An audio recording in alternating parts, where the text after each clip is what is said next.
There has been some extremely heartbreaking news regarding Vicky White, who was an Alabama corrections officer, and she'd recently been on the run with an inmate by the name of Caseywhite. Just to say, even though their last names are the same, they are not related, and it's thought that they'd been in a relationship together. Heartbreakingly, Vicky White is dead. She shot herself after the inmate that she was on the run with crashed the vehicle they were travelling in after a car chase in Evansville in the state of Indiana in the US. Her wounds were extremely serious. She was taken to a local hospital where sadly she died. So if you're not aware of this case, Vicky White and Caseywhite escaped from Lauderdale County Detention Centre on April the 29th. They were on the run, and during this time, Vicky White was spotted on CCTV exiting a hotel with a wig on. She and Caseywhite were captured on camera getting into a car and driving away. The authorities continued to watch them until a high-speed vehicle pursuit began, ending when a US Marshals Task Force member drove a vehicle into the Cadillac that the pair were travelling in. The car was wrecked and rolled over.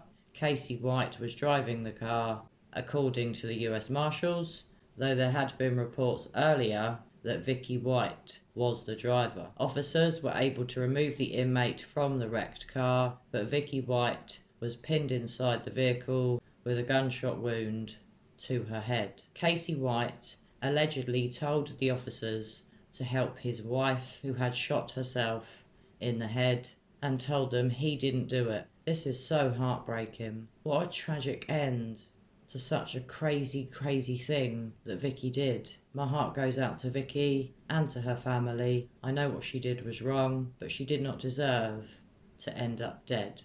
To the knowledge of the officers, Caseywhite and Vicky White are not married. They're not related, so why Casey told the officers Vicky was his wife, I do not know. So it was an 11-day manhunt that really did gain widespread national attention. I've been following this and I've been really saddened by this tragic outcome. Hundreds of tips flooded in from all corners of the US from members of the public, including one that ultimately led to the location and the arrest of the fugitives. Apparently, that tip was made on Sunday night. The pair were believed to have been in Evansville since May the 3rd, and the police were very lucky that they stumbled upon them when they did. Although, obviously, with this tragic outcome, it's awful for Vicky and for her family. Caseywhite is 38 years old, and it has been said he will be brought back to Alabama. The inmate now faces previous murder charges. Vicky White, who was 56, was first charged with permitting or facilitating escape in the first degree and was later facing additional forgery and identity theft charges.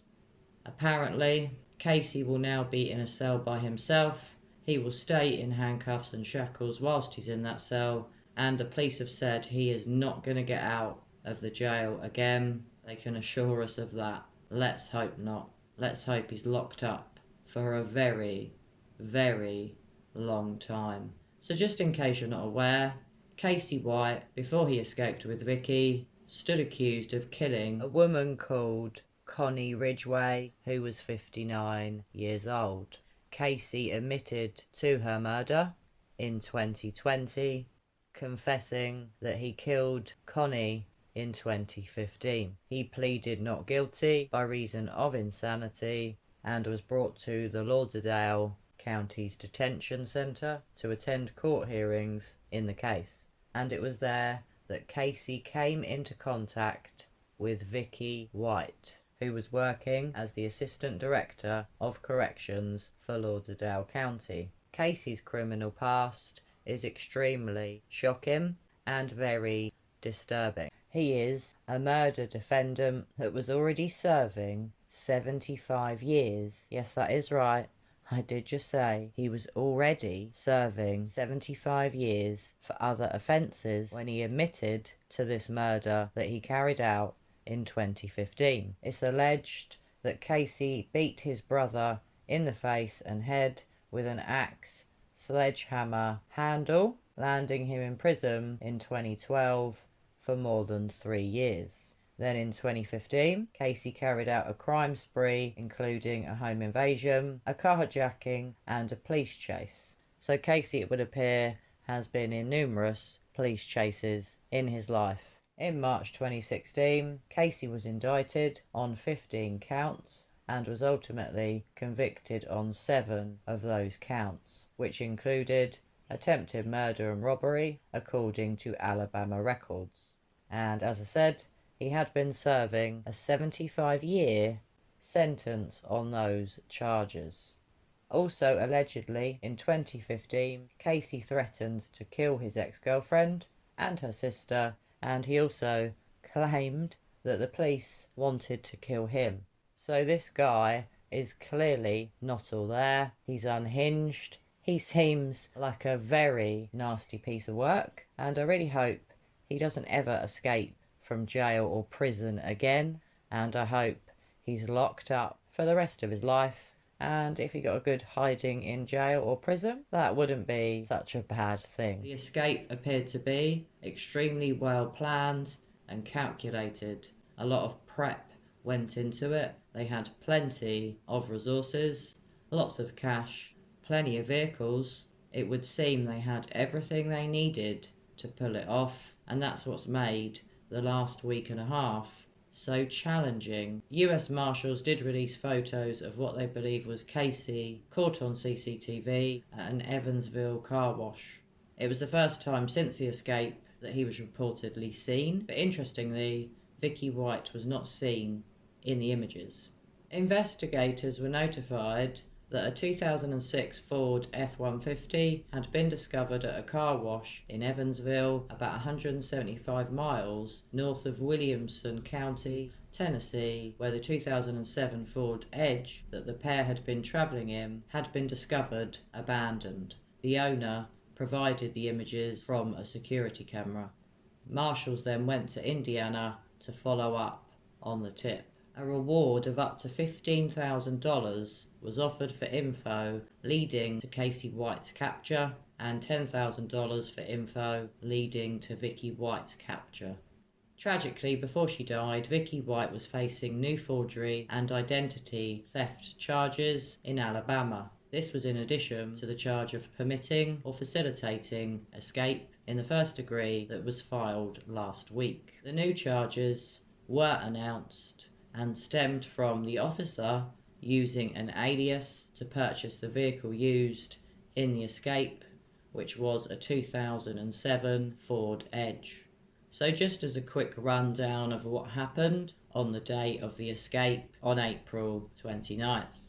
Vicky, who was an assistant director of corrections for Lauderdale County, took Casey White from the county jail on April the 29th, claiming she was taking him for a mental health evaluation, which was then proven had never actually been scheduled. She then said she was going to get medical care after dropping the inmate off because she was feeling unwell. It has been said that she used false identification to purchase a car locally. CCTV footage showed the extreme level of preparation that went into the escape.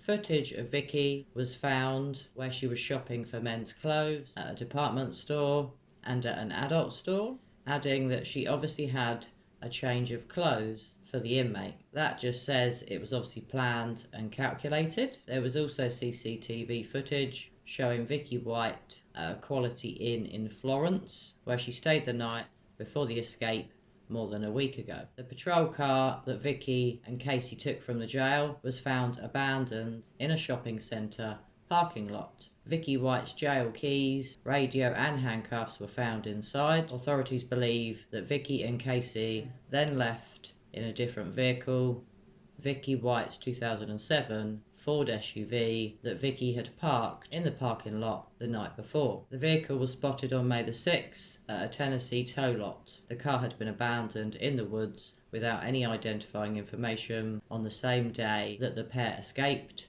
which would indicate that they drove for about 2 hours north from the jail in Florence to Williamson County, Tennessee. It has been said that maybe the vehicle had had some mechanical problems, and that perhaps prompted an abrupt stop in the area. Vicky White and Casey White had known each other since at least 2020. Prior to their disappearance, Vicky White had announced plans to retire and sell her home for a price well below market value. The Sheriff's Office had announced on May the 4th that she was no longer employed by them, adding that while April 29th was her last day of work, her retirement papers were never actually finalised. This really is a tragic case.